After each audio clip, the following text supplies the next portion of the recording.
2 weeks ago, my wife went to visit our daughter and son-in-law, and I decided to surprise them and go too. When I approached the door of their house, a neighbor shouted, "Wait, I have something to tell you." 5 minutes later, the police arrived, and the consequences turned everything upside down. Before we continue, please subscribe to the channel and write in the comments what time it is where you are now.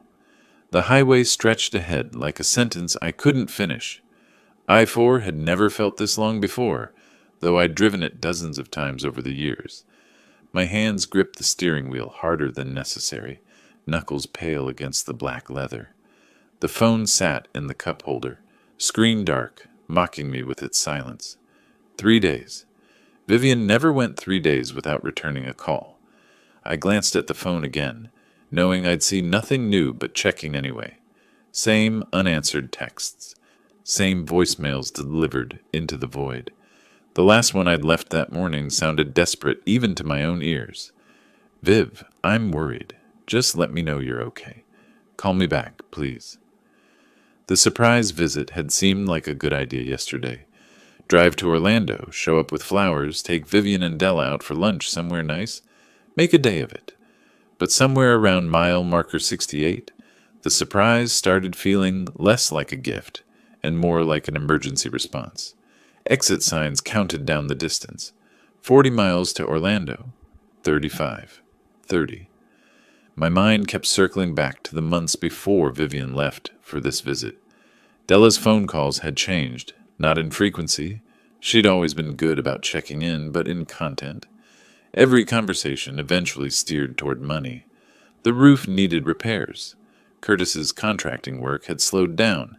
Could we help with the mortgage this month? And then more recently, questions that left a sour taste.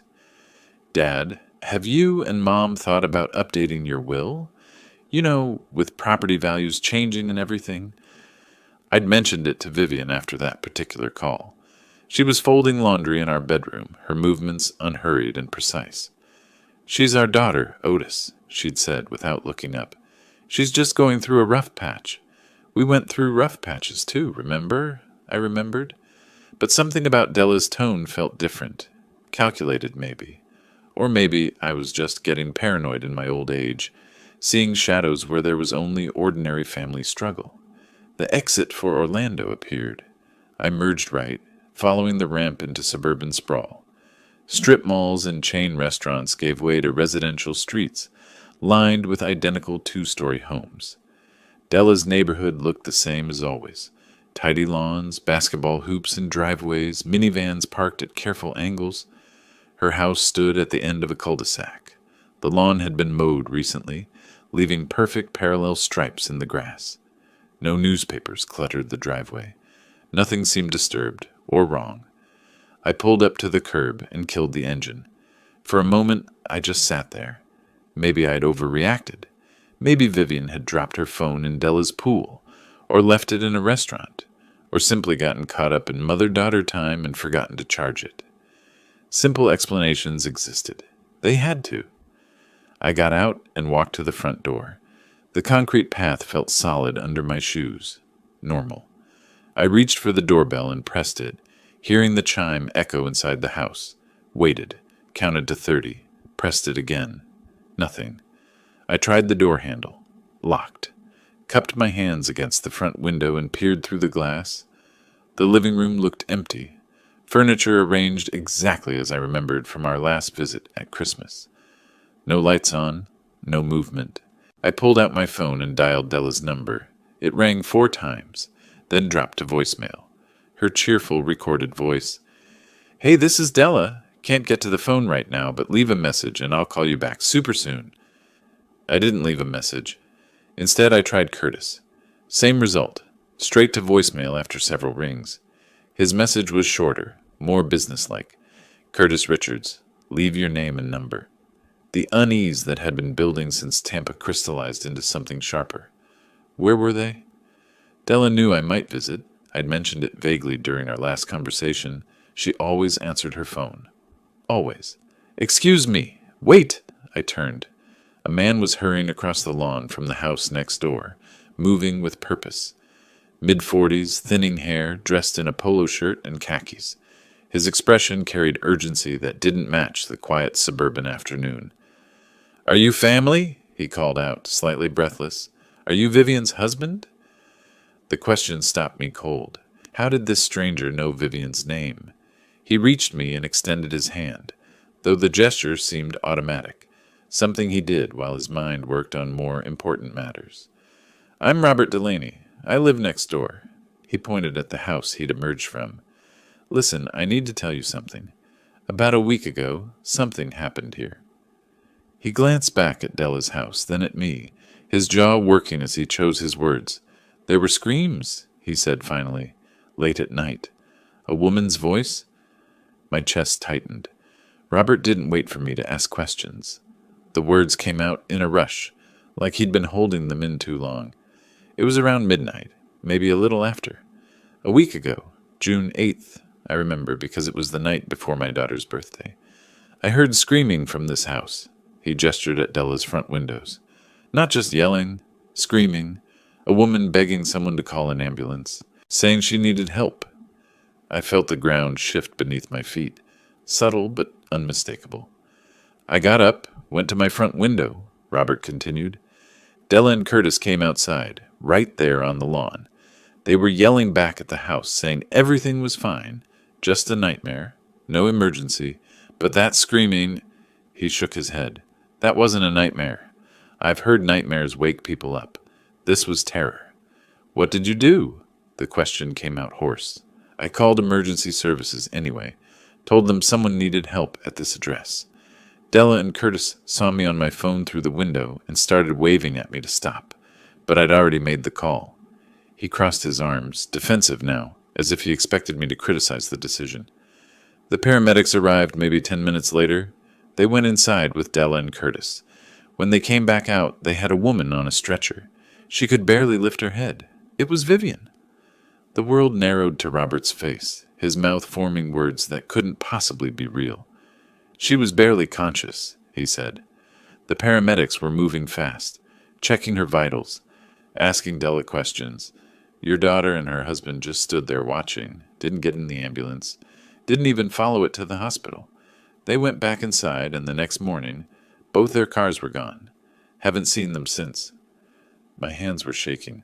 I looked down at them, surprised by the tremor, then back at Robert. Which hospital? I don't know. I assumed, he faltered. I assumed family would handle it, that someone would contact you.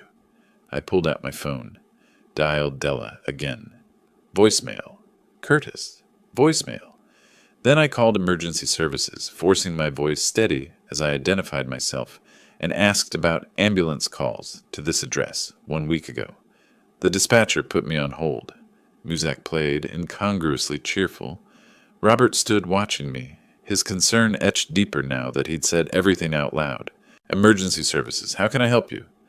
I'm calling about an ambulance dispatch to 847 Meadowbrook Lane on June 8th, I said. The patient was my wife, Vivian Morgan. I need to know which hospital she was taken to. Keys clicked on the other end. Orlando Regional Medical Center, sir. The call came in at 12:43 a.m. Thank you.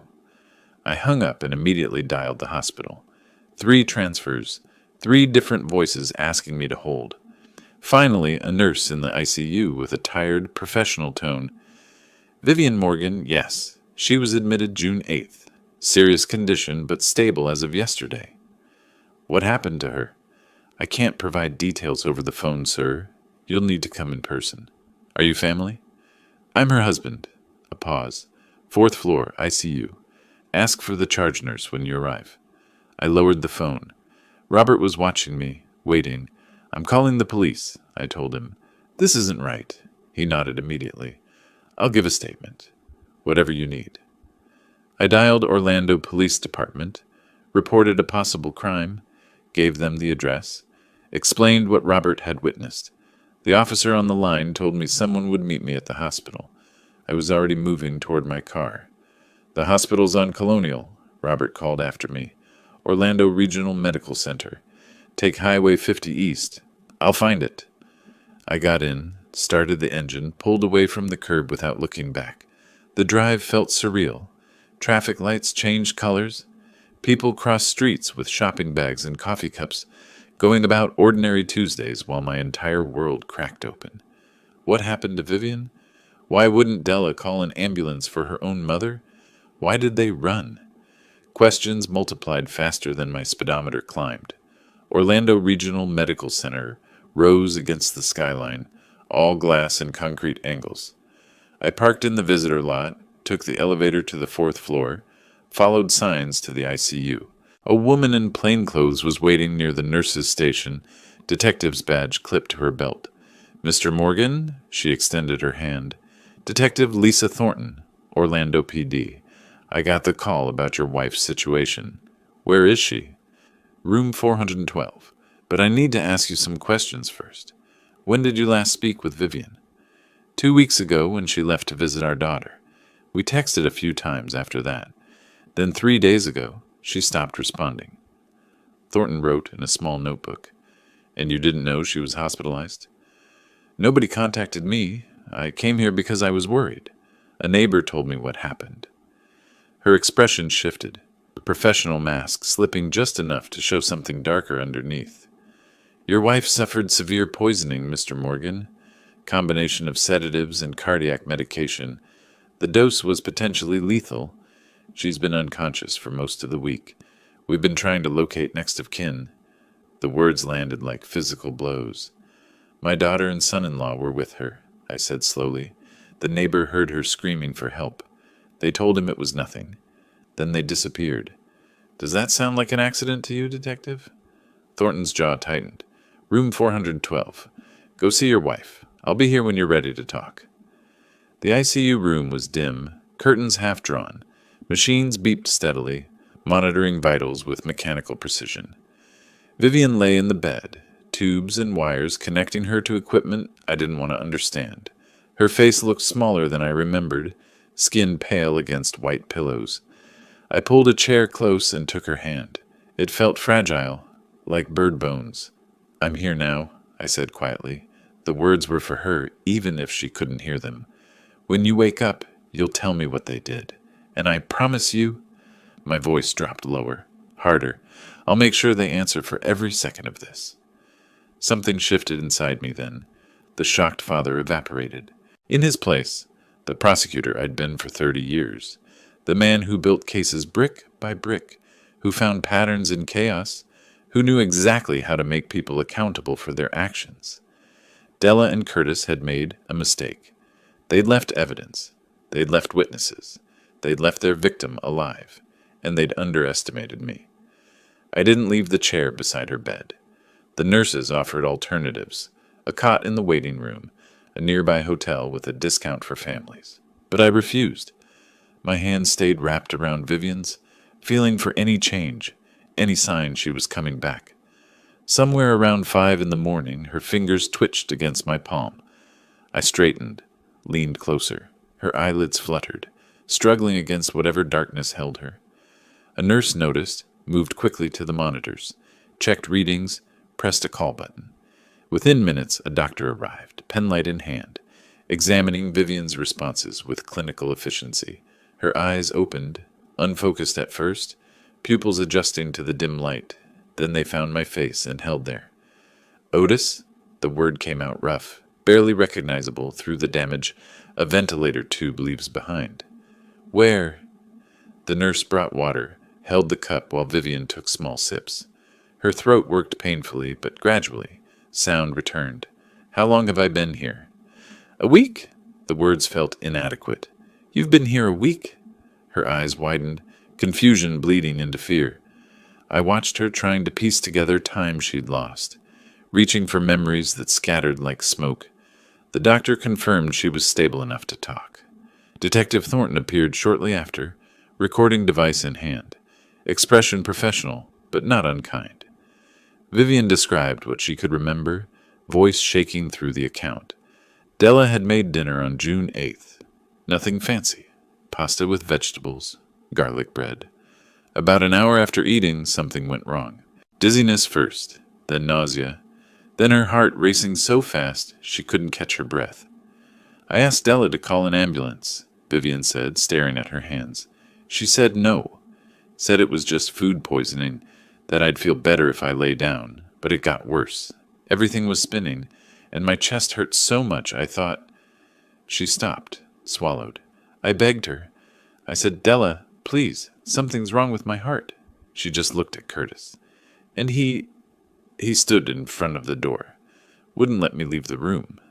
I sat motionless, absorbing each word like a blow. I screamed for help, Vivian continued. I thought maybe someone outside would hear.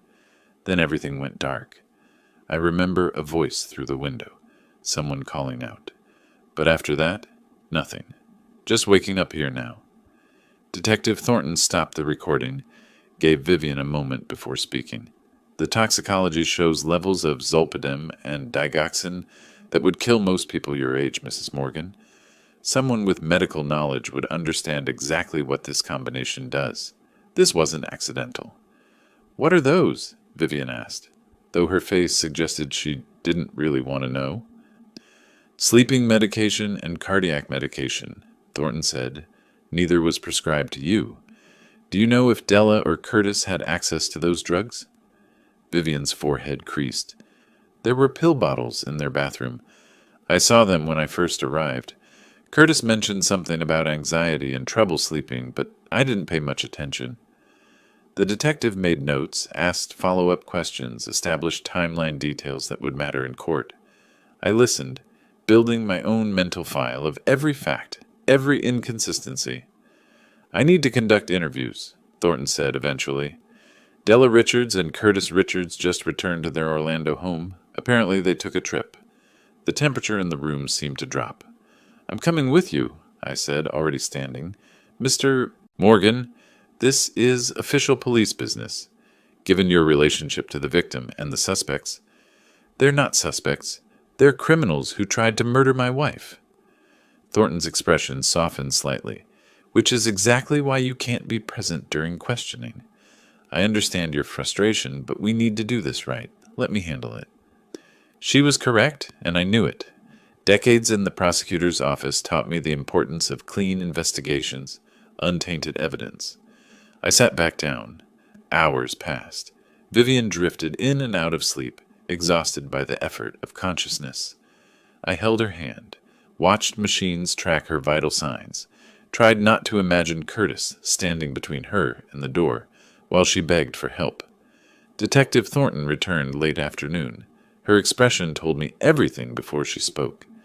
They admit Vivian was sick that night, she said, pulling up a chair. But their story is that she took the pills herself, said she couldn't sleep, was stressed about family finances.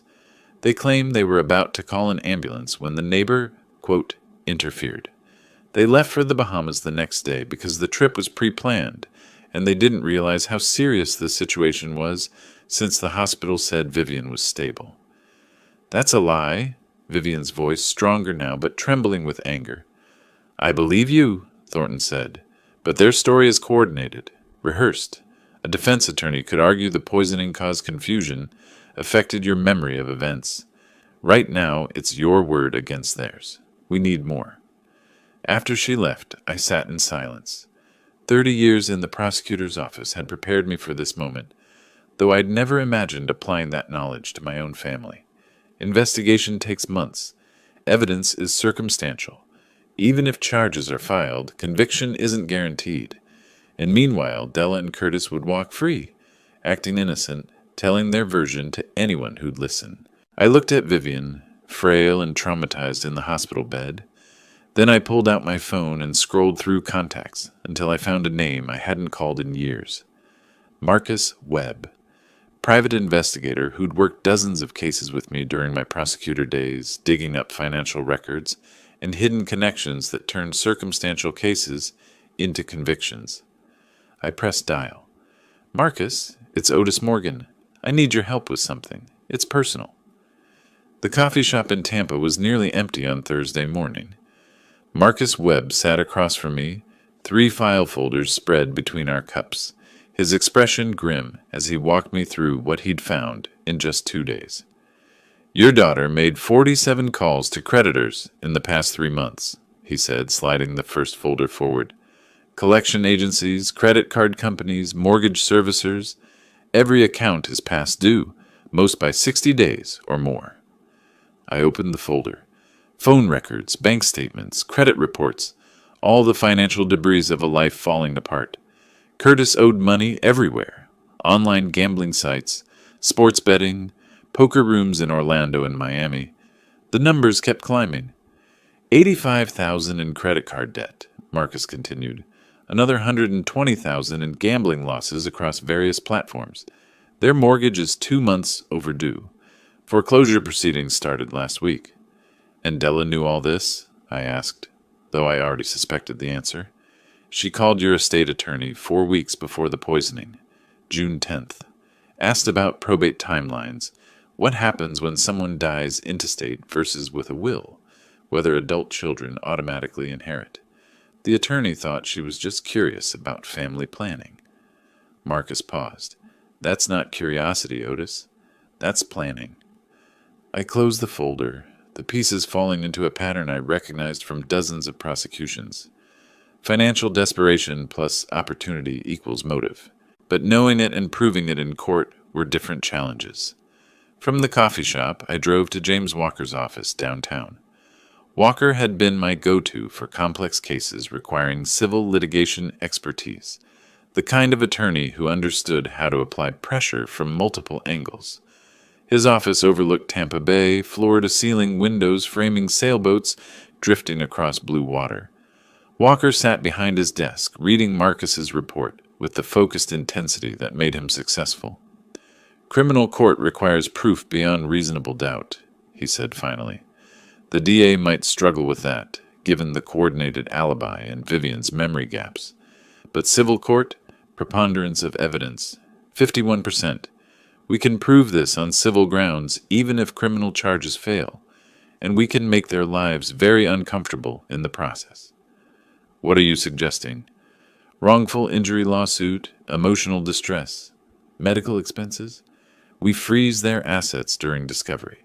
Force them to answer questions under oath, expose every financial motive to the criminal investigators. Civil litigation can be a powerful weapon when used strategically. He leaned back, fingers steepled.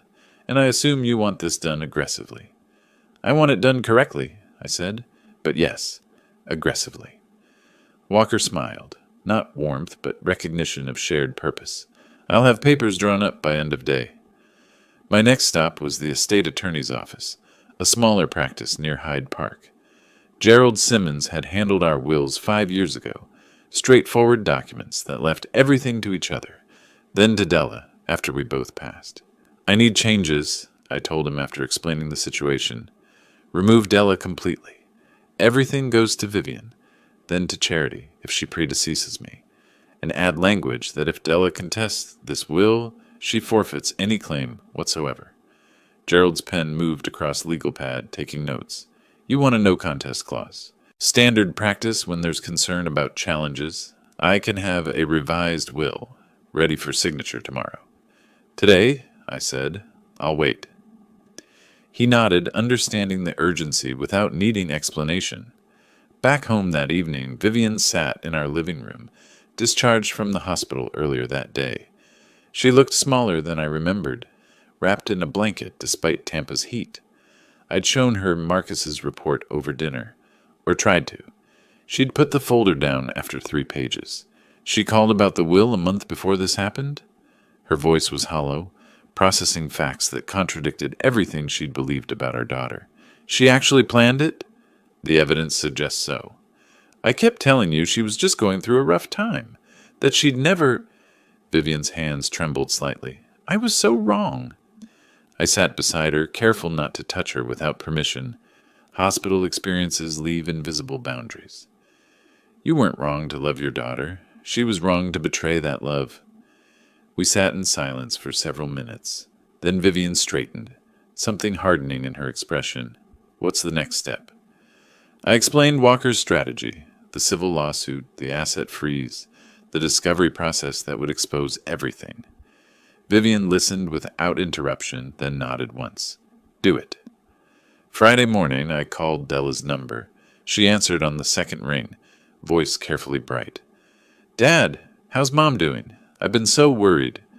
Your mother needs family right now, I interrupted, keeping my tone neutral. I think we should talk, all of us together, face to face. Can you and Curtis come to Tampa this weekend? We need to work through what happened. A pause. I could almost hear her calculating, deciding how to play this. Of course, she said finally. We want to help however we can. Saturday work? Saturday's perfect. Come around noon. After I hung up, I signed the authorization form for Walker's lawsuit. Monday morning, Della and Curtis would be served with papers. But first, I wanted to see their faces when they thought they'd gotten away with it. The pen felt heavy in my hand as I wrote my name. Not regret, just recognition of the moment when everything would change. The civil complaint sat on my desk. 38 pages of allegations that read like an indictment, which in a sense, it was. James Walker had done excellent work, every charge supported by medical records, every dollar of damages calculated precisely. $2 million in compensatory and punitive damages for attempted murder, intentional infliction of emotional distress, medical expenses approaching $200,000. Walker's voice came through the speakerphone. We file within the hour. Once the process server delivers this to their door, there's no walking it back. You certain about this? File it, I said. Understood. I'll call you after service is complete. I hung up and pictured the scene. Process server approaching Della's house, knocking on the door, handing over the thick manila envelope. Her opening it, scanning the first page, seeing the words attempted murder and 2,000 on 1,000 in bold type. The satisfaction I felt was cold, methodical. This was step one. The call came 3 hours later, not from Walker, but from Della. I let it ring twice before answering, keeping my voice level. Yes? $2 million? Her scream came through sharp enough to hurt. Dad, have you lost your mind? This is insane. It was an accident. Mom took those pills herself because she couldn't sleep. You're ruining our lives over a misunderstanding. The same rehearsed explanation she'd given the detective. I let her continue, listening for inconsistencies, cataloging every claim. We were trying to help her. She was stressed about money, about the house, and she took too many pills. We were about to call for help when that nosy neighbor interfered. Now you're suing us. Your own daughter. She paused for breath. I spoke into the silence. You had a choice that night, Della. When your mother was screaming for help, begging you to call an ambulance, you made a choice. You chose to let her suffer. Now you'll answer for that choice in court. Her tone shifted instantly from hysteria to fury. You're destroying my life over nothing. We're your family. Family doesn't let family die for inheritance money. I ended the call. 20 minutes passed before my phone rang again. Curtis this time. I answered without greeting. His voice came out careful, modulated, the tone of someone trying to negotiate a business deal. Otis, listen. I know this looks bad, but we can work this out, right? Family should handle things privately. What if there's a way to make this go away? We could agree to certain terms, maybe some financial arrangement. I walked to the window, looked out at Tampa's downtown skyline while Curtis's desperate pitch continued. When he finally stopped, I responded. You're offering me money? With what? The $85,000 you owe on credit cards? The $120,000 in gambling debts? Or were you planning to use the inheritance you thought you'd get when Vivian died? Silence. Then, in a voice stripped of its careful tone, what are you talking about? I didn't answer the question. There's no deal, Curtis. See you in court. Another hang-up. Detective Thornton called that afternoon. We executed the search warrant this morning. Found some interesting items. Go on. Empty prescription bottle in the master bathroom medicine cabinet. Zolpidem, sleeping pills. Prescribed to Curtis 3 months ago, 30 pills. Bottle's completely empty and his fingerprints are all over it. She paused. But here's the real evidence. Curtis's laptop. Browser history from 3 weeks before the poisoning. Searches for digoxin overdose symptoms and lethal sleeping pill dose. He researched exactly what happened to your wife before it happened. That's premeditation, Mr. Morgan. I made notes while she talked, prosecutor shorthand covering the legal pad. Dates, search terms, prescription details, the timeline of planning. The DA's preparing arrest warrants, Thornton continued.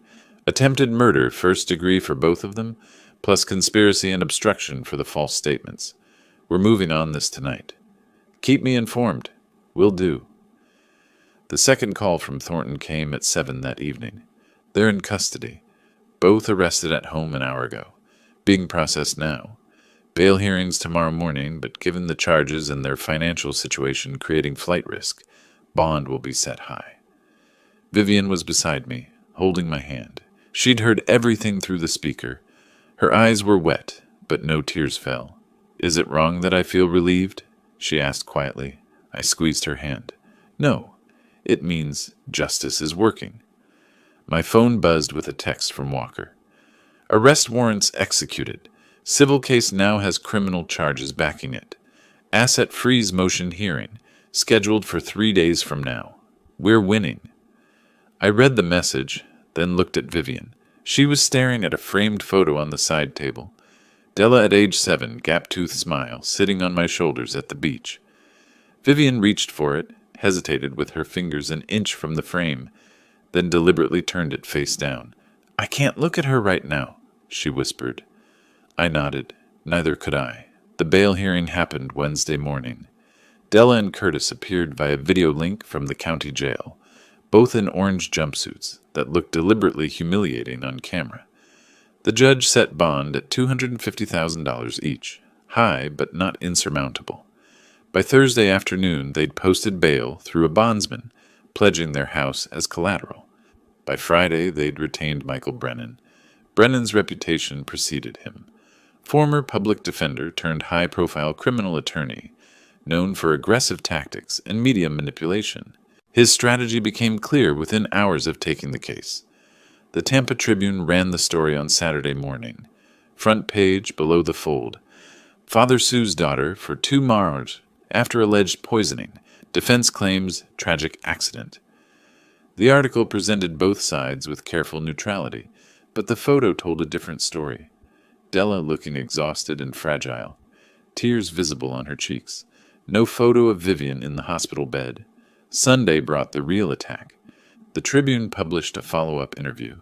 Della and Curtis, sitting in their living room, speaking directly to a reporter about the tragic misunderstanding tearing their family apart.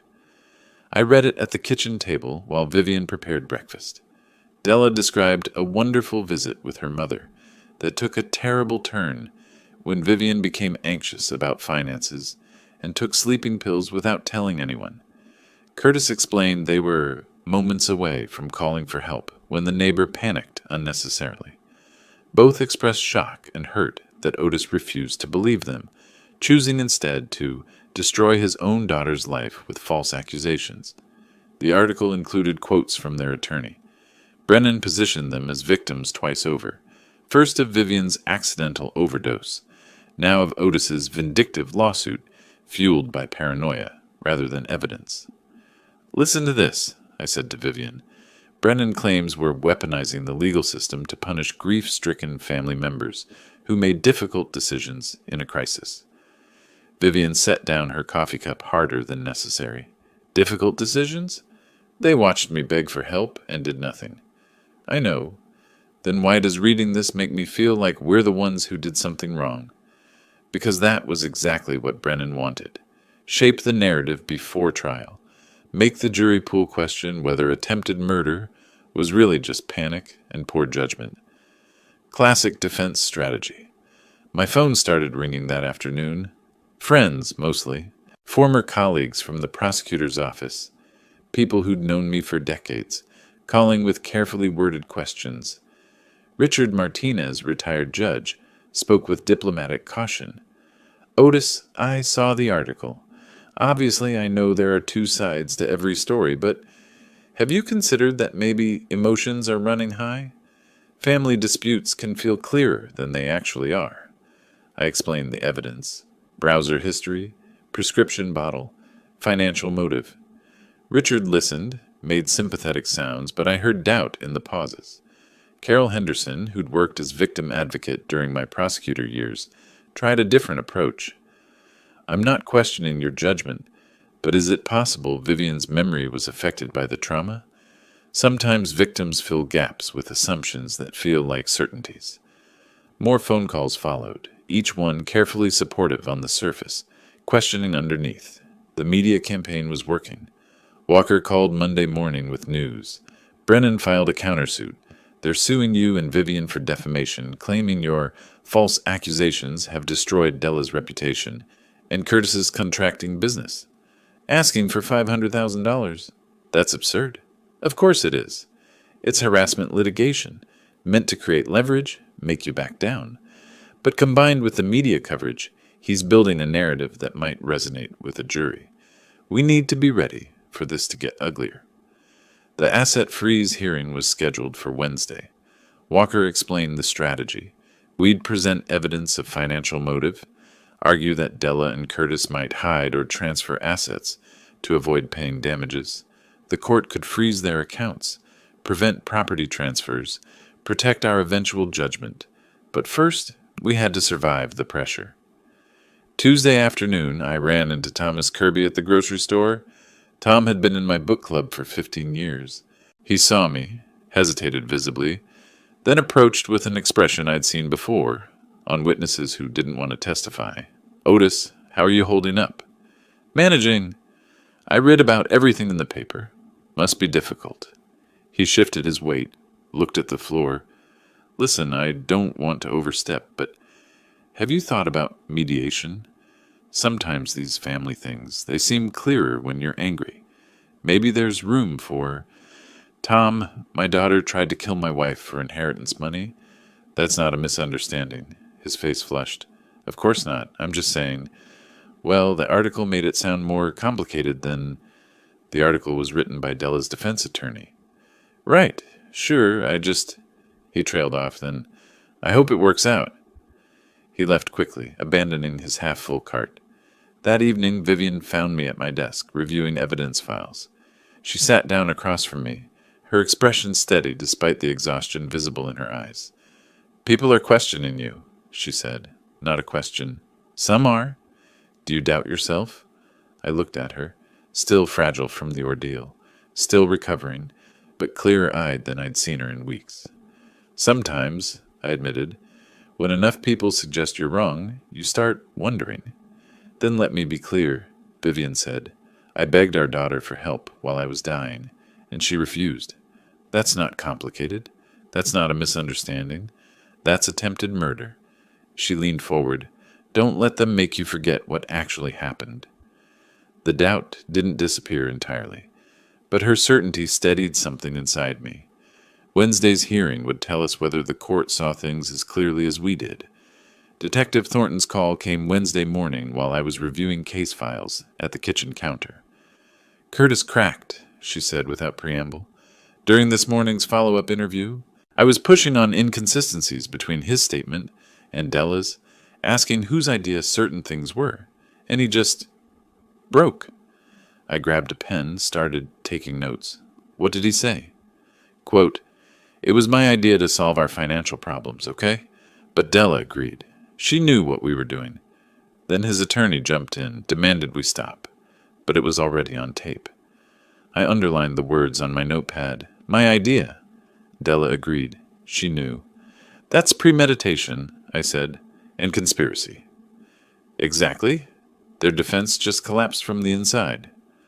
After hanging up, I called James Walker. He'd already heard from his sources at the DA's office, but he had additional information about what happened after Curtis's slip.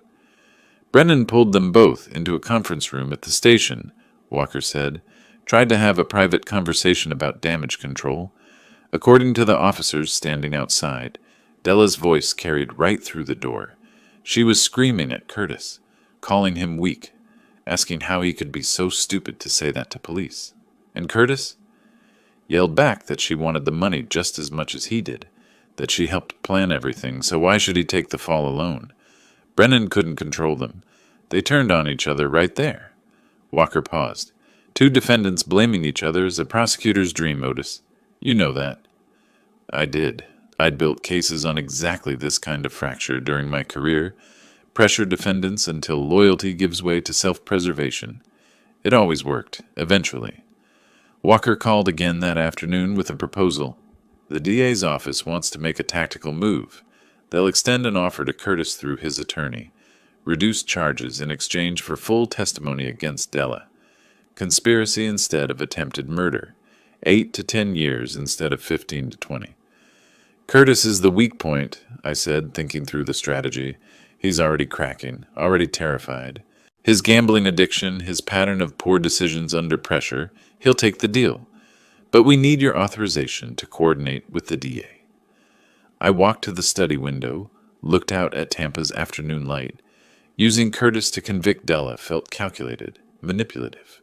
But then I remembered Vivian's account, Curtis standing in front of the door while she begged for help, blocking her escape. The methodical cruelty of that moment. Make the offer, I said. The offer reached Curtis the next morning. Walker reported that Curtis was seriously considering it, despite Brennan's advice to fight at trial. Brennan argued that turning on Della would make Curtis look worse to a jury, but Curtis was caught between fear of prison and fear of being labeled a traitor. He asked for 48 hours to decide. While Curtis deliberated, Della made her own move. She retained a separate attorney, a woman named Patricia Vance, citing conflict of interest. Brennan couldn't represent both defendants if their interests diverged. Vance immediately filed a motion suggesting Curtis was the primary actor, and Della had been coerced or manipulated by an abusive husband. Walker explained it to me over the phone with something approaching dark admiration. It's legally weak given the evidence, but it shows she's ruthless. She's willing to destroy Curtis completely to save herself, fighting like someone with nothing to lose. Which she doesn't, I said. Exactly. That evening I sat with Vivian in the living room and explained the developments. Curtis's slip during interrogation, the plea offer, Della's counter-strategy of blaming everything on him. Vivian listened without interruption, then asked a question that surprised me. If Curtis testifies against Della, will she definitely be convicted? I considered it, honestly. Not definitely, but probably. His testimony combined with the laptop evidence, the prescriptions, your account, it builds a very strong case. She nodded slowly. Then I hope he takes the deal. Not because I want Curtis to suffer less, but because I want to be absolutely certain Della is held accountable. The clarity in her voice reminded me why I was doing this. Not for revenge, though that element existed. For certainty. For making sure what happened to her carried permanent consequences. My phone rang late that night, past 11. Walker's number on the screen.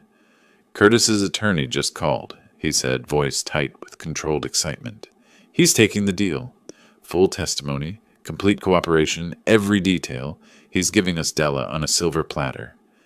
I closed my eyes, absorbed the information. Across the room, Vivian looked at me questioningly. I covered the phone. Curtis is testifying against her. Vivian's expression didn't change, but her hand gripped the armrest of her chair, knuckles visible against the fabric. Walker continued. We're scheduling his deposition for 3 days from now. Once he's on record, Della's defense is finished. She'll know it too. After hanging up, I sat in silence with Vivian. Neither of us spoke for several minutes. Finally, she said what we were both thinking. It's really happening. Yes, I said, it is. The asset freeze motion filed Monday morning. I'd spent the previous day coordinating with Walker, reviewing the financial analysis Marcus Webb had prepared. Every debt, every late payment, every desperate cash advance in the 6 months before the poisoning. The documents showed a family drowning and grasping for the inheritance that would save them. The hearing happened. Wednesday afternoon, Judge Martinez presided, reviewing the evidence with the methodical attention judges give to financial matters. Walker presented our case, $205,000 in combined debts, foreclosure proceedings initiated, Della's call to the estate attorney 4 weeks before the poisoning. The pattern was undeniable. Della's attorney, Patricia Vance, argued that freezing assets would prevent them from paying their mortgage, essentially guaranteeing foreclosure. Walker responded that they'd already stopped making payments 3 months ago. The freeze merely formalized what was already happening. Judge Martinez granted the motion. All bank accounts frozen. No property transfers permitted. The house they'd pledged for bail was now untouchable, locked in legal limbo. They're financially paralyzed, Walker told me afterward. Can't sell, can't borrow, can't access savings. Everything they have is frozen until the civil case resolves. Curtis's deposition was scheduled for Friday. I didn't attend. Walker advised against it, said my presence might complicate things. Instead, I waited at home while Walker and the DA's assistant handled it. He called me Friday evening with a summary. Curtis gave us everything, Walker said. 47 pages of testimony. He described researching the drugs online, finding the prescription bottle from his anxiety treatment, forging a second prescription for digoxin by using his doctor's pad during an appointment. He explained mixing both medications into Vivian's pasta sauce, and he detailed every conversation with Della, how they discussed it for weeks, how she agreed it was the only solution to their debts, how she watched him add the drugs and said nothing. She was complicit, I said. More than complicit. She was a co-conspirator. Curtis's testimony makes that absolutely clear. And before you ask, yes, we have corroboration. The laptop searches, the prescription forgery attempt we found in medical records, Vivian's account of Della refusing to call for help. Curtis's testimony doesn't stand alone. It's supported by everything else. That evening, Detective Thornton called with another update. Based on Curtis's testimony, the DA filed additional charges against Della, not just attempted murder, but also conspiracy to commit murder and accessory, after the fact. An arrest warrant was issued Friday night. Della was taken into custody Saturday morning. This time bail was denied. Sunday brought an unexpected development. An email from Patricia Vance arrived in my inbox subject line. Confidential settlement discussion. I read it standing at my desk. Vance wrote on Della's behalf, suggesting that perhaps there was room for resolution short of trial. Della was willing to plead to lesser charges, maybe reckless endangerment instead of attempted murder. In exchange, we'd drop the civil lawsuit. She emphasized that Della was still Otis's daughter, that families should find ways to heal rather than destroy each other. I stared at the screen for 30 seconds. Then I deleted the email. Vivian found me there a few minutes later. What was that about? Della's attorney, suggesting we accept a plea deal and drop the lawsuit. What did you tell her? Nothing. I deleted it. Vivian sat down across from me. Good.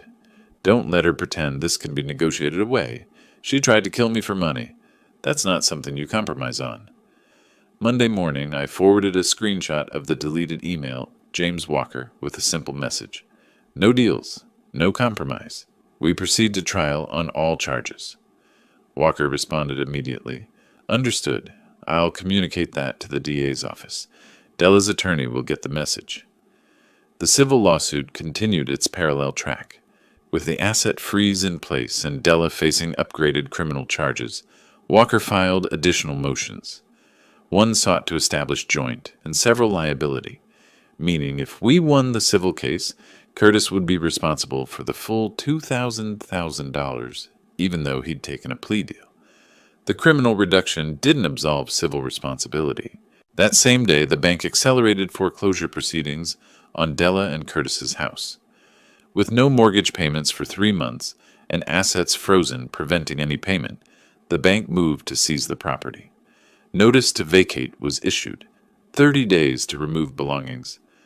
I heard about it from Marcus Webb, who was still monitoring their financial situation. They're losing everything, he said. House, savings, any equity they had.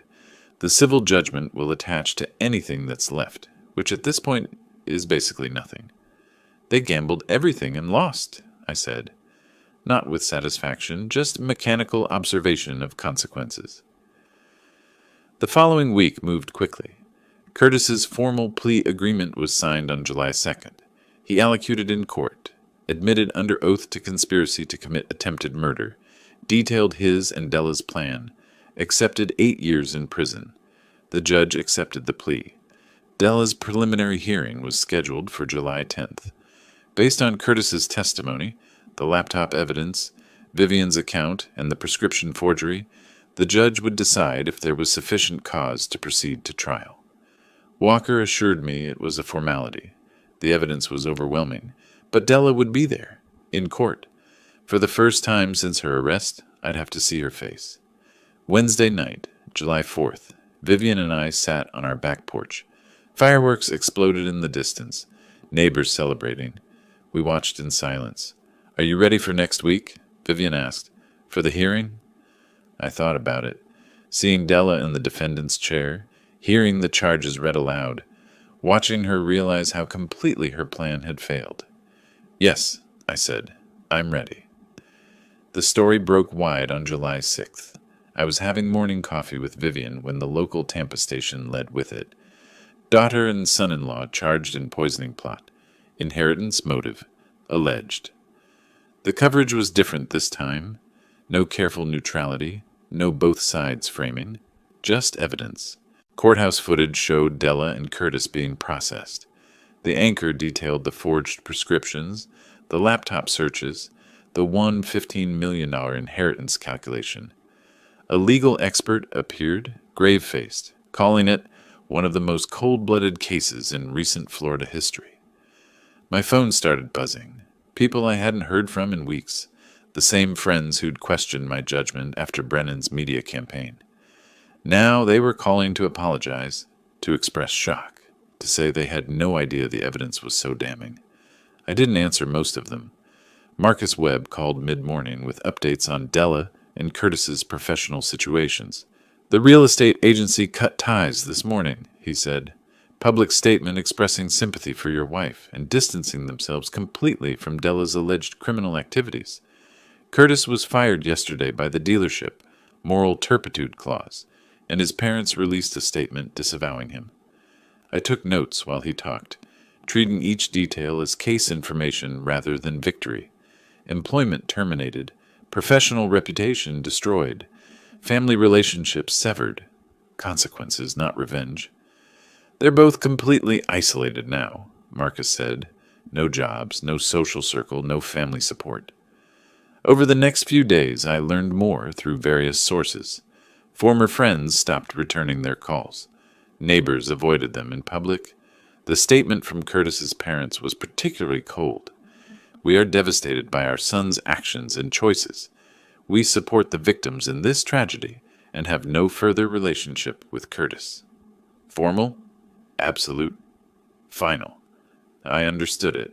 They were protecting themselves from association, drawing a public line between themselves and their son's crimes. It's what parents do when their child becomes a monster. I wondered if outsiders saw Vivian and me the same way. Parents who'd somehow produced a daughter capable of murder. 8 days after Della's arrest, I found a letter in the mailbox, not through attorneys, directly mailed. I recognized Della's handwriting on the envelope immediately. Vivian saw me holding it. "From her?" I nodded. We went inside. I opened it at the kitchen table while Vivian sat across from me. 3 pages, handwritten. Della's voice bled through every line. "Dad, please. I know what this looks like. I know what I did was wrong. But everything spiraled out of control. The debts, the pressure, Curtis's gambling. I wasn't thinking clearly. I never meant for Mom to actually die. I panicked. I'm so sorry. I've always loved you both. You're my parents. Please, isn't there a way to fix this? Can't we be a family again?" The letter continued in that vein. Part confession, part excuse, part desperate plea. I read it twice, looking for genuine remorse. I found only self-pity and manipulation. She was still framing herself as a victim of circumstances rather than the architect of attempted murder. I slid the pages across the table to Vivian without comment. She read in silence, then looked up. "What will you do?" I went to my desk and wrote a response by hand. 1 page. Brief. "Della, you had a choice that night. You chose to watch your mother die rather than call for help. You chose money over her life. These were your decisions, made with clear intent, as the evidence shows. There is no fixing this. There is no family to return to. My attorney handles all future communication. I signed it, sealed it, and prepared it for delivery through James Walker's office. No direct contact, no opening for negotiation or emotion. Walker called that afternoon with another update. Civil trial is scheduled for July 15th, 5 days from now. With the criminal pleas being finalized, the judge wants quick resolution. We'll get the full judgment, $1.5 million. They'll never pay it, of course. They're filing bankruptcy. The point isn't the money, I said. I know. It's the public record. Official acknowledgement of what they did and what they owe. Follows them forever. That evening, I sat in my study reviewing the civil case file one final time. Documentation of everything. Medical bills totaling $197,000. Vivian's suffering quantified in hospital days and therapy sessions. Lost time measured in weeks of unconsciousness and months of recovery. Behind me, the door opened quietly. Vivian stood there, stronger now, steady on her feet without the hesitation I'd seen weeks ago. The trial is in 5 days, she said. I nodded. She crossed the room, sat in the chair beside my desk, the same position we'd held through this entire ordeal. Partners in prosecution. Will you need to testify? I asked. She considered it. If it helps make sure they're held accountable, yes. I'll do whatever is necessary. Her voice carried no fear now, only resolve. I reached for her hand. She took it. The courtroom on July 10th was smaller than I'd expected for what the media had called one of Central Florida's most shocking cases. Judge Harrison presided, her expression neutral as the clerk called the matter State of Florida versus Della Richards and Curtis Richards. Della entered first, wearing a gray suit that looked borrowed, probably from her new attorney. Her face was drawn, eyes red from what I assumed were sleepless nights, or tears, or both. Curtis followed, separate from her physically and legally now. His plea agreement had already been signed, but he was present for Della's arraignment. The charges were read aloud. Conspiracy to commit murder in the first degree. Attempted murder in the first degree. Obstruction of justice. Each charge carried its own weight, its own maximum sentence. Added together, they meant Della faced 25 years to life. Her attorney, Patricia Vance, entered a plea of not guilty. Standard procedure, even when the evidence was overwhelming. The trial date was set for September 12th, 2 months away. But as we left the courthouse, Walker pulled me aside. The DA thinks Della will change her plea before trial. Once she sees Curtis's full testimony and discovery, once she understands how completely the evidence destroys her defense, she'll take whatever deal they offer. Nobody wants to face a jury with this case. He was right. 3 weeks later, on July 31st, Della accepted a plea agreement, guilty to attempted murder in the second degree. 15 years minimum, possibility of parole after serving 12. The judge accepted the plea on August 4th. I was in the courtroom for the sentencing. Vivian was beside me. We sat in the second row, close enough to see Della's face when the judge spoke. Ms. Richards, you planned and executed an attempt to murder your own mother for financial gain. Judge Harrison said, you researched the methods, you obtained the means, and when your victim was dying, begging for help, you refused to act. The only reason your mother is alive today is because a neighbor had the decency and courage you lacked. Della's shoulders shook. Tears fell, but whether from remorse or self-pity, I couldn't tell. 15 years in state prison, the judge continued. You'll be eligible for parole after 12, but that's not guaranteed. It depends entirely on whether you demonstrate genuine rehabilitation and remorse, qualities I saw no evidence of today. The gavel fell. Della was remanded immediately. I watched officers escort her out through the side door. She didn't look back at us. Maybe she couldn't. Maybe she knew there was nothing left to see. Curtis's sentencing happened the same day. Despite his cooperation, the judge gave him 8 years, acknowledging his testimony, but noting that he was the primary actor, the one who actually administered the poison. He'd be released in 2033 if he served his full term without parole. The civil trial was almost anticlimactic after the criminal convictions. With guilty pleas on record, The civil judgment was a formality. Walker presented our case on August 15th. Medical expenses, pain and suffering, emotional distress, the permanent impact on Vivian's health. The defense offered no real contest. What could they say? Judge Martinez awarded us $1.5 million, the full amount we'd requested. Collecting it was impossible. Della and Curtis had both filed bankruptcy. Their house had been foreclosed and sold at auction. Bank accounts were empty. Future earnings would be garnished, but prison wages barely covered commissary. "We'll never see a dollar of it," Walker admitted afterward, "but it's on record. Public acknowledgement of harm done and debt owed. If either of them ever earns money, inheritance, lottery, book deal, whatever, we can pursue it. The judgment doesn't expire." That night, Vivian made dinner. Simple pasta, not the dish Della had poisoned, but close enough that the parallel wasn't lost on either of us. We ate in comfortable silence, the kind that comes from shared understanding, rather than empty conversation. "Do you regret any of it?" she asked after we'd cleaned up. "The lawsuits, the prosecution, cutting her off completely?" I thought about it honestly. "No. I protected you. I made sure they faced consequences. I'd make every choice again." "Even knowing she's your daughter?" "Especially knowing that. She used family as cover for attempted murder. That makes it worse, not better." Vivian nodded slowly. "I feel the same way. I thought I might feel guilt or doubt by now, but I don't. Just relief that it's finished." We stood at the window in our living room, looking out at Tampa's evening lights.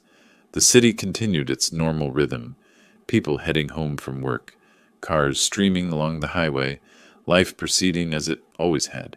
But for us, everything had changed. Not in obvious ways. We still lived in the same house, still had the same daily routines. But the foundation underneath had shifted. We'd faced something most people never encounter: betrayal from within the family, an attempt on life from someone who should have protected it. And we'd survived. More than survived. We'd ensured accountability, built protections, created consequences. The inheritance Della had tried to murder for would never touch her hands. Our wills now directed everything to charity. The house she'd counted on inheriting would benefit strangers instead. "Was it worth it?" Vivian asked quietly. "Everything we lost?" "We didn't lose everything," I said. "We lost a daughter who was willing to kill you. That's not a loss. That's removal of a threat." She leaned against me. "I suppose you're right." August turned to September. Life resumed its patterns. Vivian continued physical therapy, regaining strength she'd lost during the hospitalization. I returned to occasional consulting work, helping young prosecutors with complex cases. We had dinner with friends who'd stood by us through everything. The media moved on to other stories. Della and Curtis became footnotes, cautionary tales about greed and family betrayal, but no longer headlines. Sometimes I thought about the daughter I'd raised, the child who'd sat on my shoulders at the beach, who'd called me for advice, who'd once been someone I trusted completely. That person was gone. Had been gone for a long time, probably. I'd just been too close to see it. What remained was a woman in prison, serving 15 years for attempting to murder her mother. That was the truth of what she'd become. Accepting it wasn't easy, but it was necessary. One evening in mid-September, Vivian and I stood at the same window where we'd stood after the civil trial. The view hadn't changed. The city lights still spread below us, indifferent to our story. "Do you think about her?" Vivian asked. "Sometimes," I admitted. "Mostly I think about what might have happened if Robert hadn't called for help. If you'd died that night, and they'd gotten away with it. But that didn't happen. No, because we fought back, because we refused to let them rewrite the story." Vivian turned to face me. "Thank you for believing me, for fighting for me, for not letting family loyalty override the truth." I took her hand. "You're my family. You're who I protect." We stood together in the gathering darkness, survivors of something that should have destroyed us but didn't. The wound would never fully heal. Scars like this don't fade. But we'd ensured that the people who caused it paid the appropriate price. That was enough. If you like this story, please like this video, subscribe to the channel, and share your impressions of this story in the comments. To listen to the next story, click on the box on the left. Thank you for watching.